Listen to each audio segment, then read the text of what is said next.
All right, let's jump right into this high-yield review of congestive heart failure. This is designed to give you exactly what you need for your clinical rotations and your exams. Let's get started. So, here's our game plan.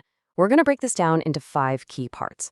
We'll start with the basic definition, get into the nitty-gritty of the pathophysiology, talk about how patients present, how you diagnose it, and finally, how you manage it.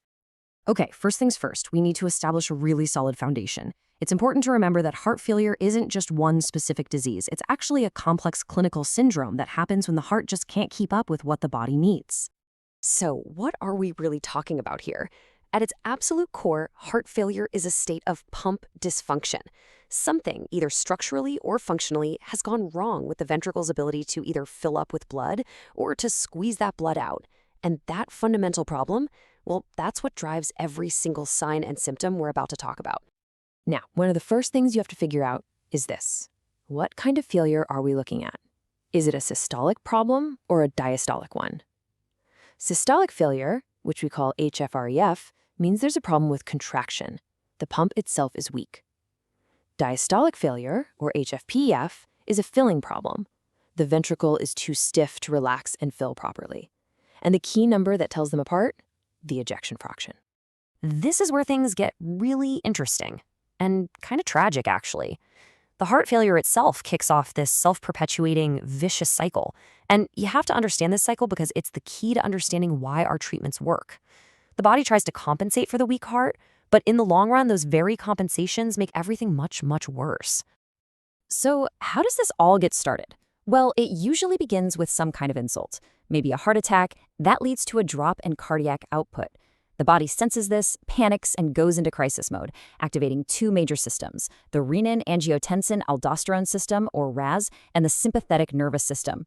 Now, short-term, this helps, but long-term, this chronic activation just puts more and more strain on an already failing heart, leading to this damaging remodeling and a constant downward spiral. Okay, so we've got the why. Now let's talk about the what. What does this actually look like in a patient who walks into your clinic? Well, the symptoms they have depend almost entirely on which side of the heart is failing, because that determines where all that fluid is going to back up. This table lays it out perfectly. And honestly, the best way to remember this is to think of the heart like a plumbing system. If the left pump, the left ventricle fails, the fluid backs up behind it, into the lungs. That's why you get pulmonary symptoms like shortness of breath and crackles when you listen to their chest. But if the right pump fails, the fluid backs up into the body's main circulation. That's where you see things like swollen legs, a backed up jugular vein, and a congested liver. All right, your patient comes in, they're short of breath, they've got swollen ankles. You're thinking, this sounds a lot like heart failure. So what's next? How do we go from a strong suspicion to a rock-solid diagnosis? We need objective proof.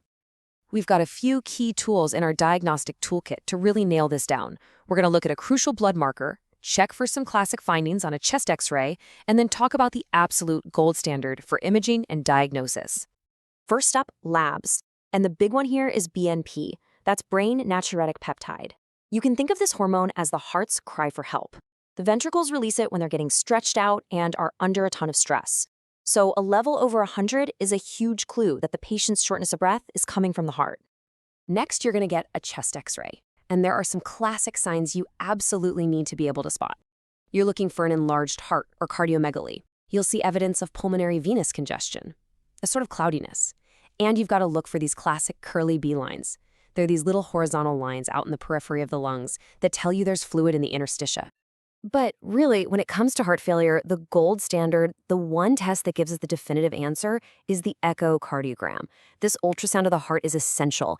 It lets us literally see the heart pumping, assess its structure, and most importantly, it gives us that critical number, the ejection fraction. And that number is what allows us to classify the failure as HFrEF or HFpEF and decide on the right therapy. Okay, we've defined it, we've diagnosed it. Now how do we treat it? This is super high yield for your exams. It's vital that you can separate the drugs that just help with symptoms from the ones that have been proven to help patients live longer.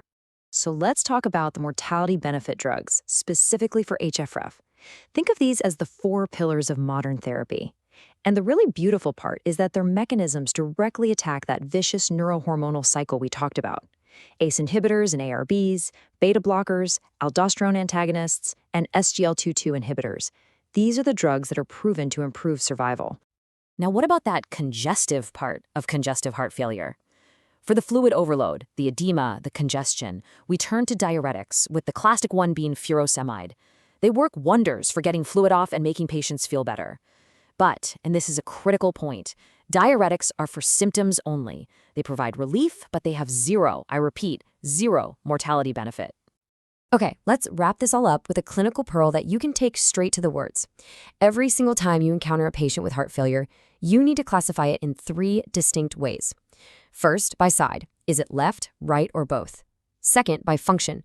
Is it systolic, HFrEF, or diastolic, HFpEF? And third, by severity, using the NYHA functional classification. That system grades them from class 1, where they have no limitations, all the way to class 4, where they have symptoms even at rest. If you approach every patient this way, you'll always have a complete picture to guide your management.